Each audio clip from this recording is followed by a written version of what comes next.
Daniel, good afternoon to you. Thanks for calling in. Hey, Dana. Hey. First-time caller. Well, I just have one thing that just really drives me up the wall about all of this. I Yes. can get over the media and all this, liberal crap that's thrown around, but one thing I can't get over is the fact of how much money they take away from single, hardworking people and then give to people that basically do nothing. And I'm not talking out of my butt here on this. I mean, I'm talking from personal experience. I live in a small town, Troy, Missouri. Yes. We have a lot of people there that just don't do much. We got a lot of families that still live with their grandparents. Now their children move in the house. You got 3 generations all living there. And just recently, this year I earned the most I ever earned. I earned $50,000. And my taxes, which, what they took out of my check was $13,000, leaving me with about $37,000 in cash. I go to a lot of these people's houses that literally earn between $20,000 to $23,000, and finding out they're getting $9,000 tax returns. Yeah. Which means here's someone who makes $23,000, already has food stamps, WIC, possibly other subsidies, taking home almost $31,000, where I earn $50,000 of my own money, and I'm walking out the door with $37,000.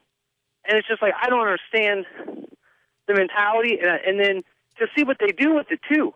Because someone who's a single, hardworking person like myself would take that money and do a lot with it.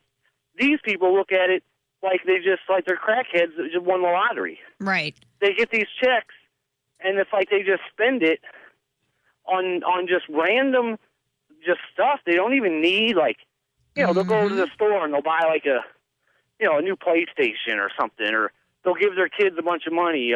One situation I know of, a girl, her daughter's 16, pregnant. Her boyfriend moved in with him. He quit his job. Well, they're living the high life. Tax return. Yes. Well, you're just being patriotic, Daniel.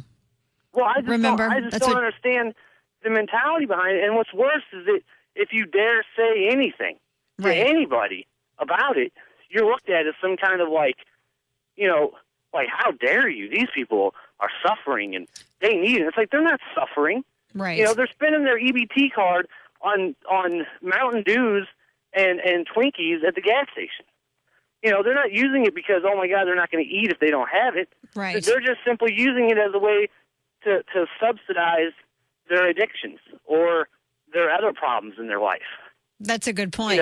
It's like, with me, if you give me the money back, I may actually turn that into more productivity. Right. And what's really heartbreaking is when I'm standing in line at Walmart to buy my groceries for the week, and I'm having to make, decisions about what can I afford, what can't I afford. Right. And meanwhile, I'm standing behind somebody that has absolutely no concern or care about what they throw in the cart because it's just all free. Right.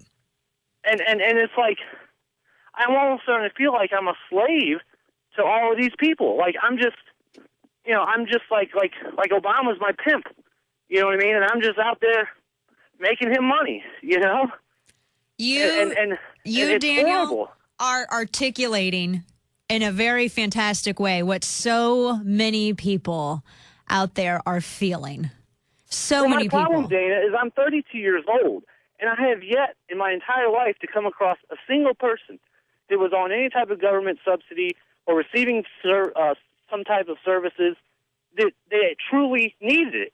Right. And I'm not speaking out of my butt again. I mean, I'm telling you for facts, from Mississippi to Florida to Missouri, people I run into that have EBT cards, government subsidies, it's because they're lazy. People don't know what hardship is anymore, and people have a very skewed idea of what hardship period is. And the other thing too is they don't appreciate it. It's like a little kid in the store. If you buy them the toy, then they're like content. Well, because they don't always say thank you. They're not like, oh, thank you. But if you dare tell them no, well, then you're looking at a temper tantrum. And it's the same thing with these grown people. It's like they don't appreciate the fact that you give it to them; they expect it. It's and then when the entitlement I don't want to do it mentality. anymore, they're like, you're just a piece of crud. It's the entitlement mentality. Daniel, I so appreciate your call, and you have articulated what is in the minds. It's my first call, so. Well, you made the most of it. It was fantastic.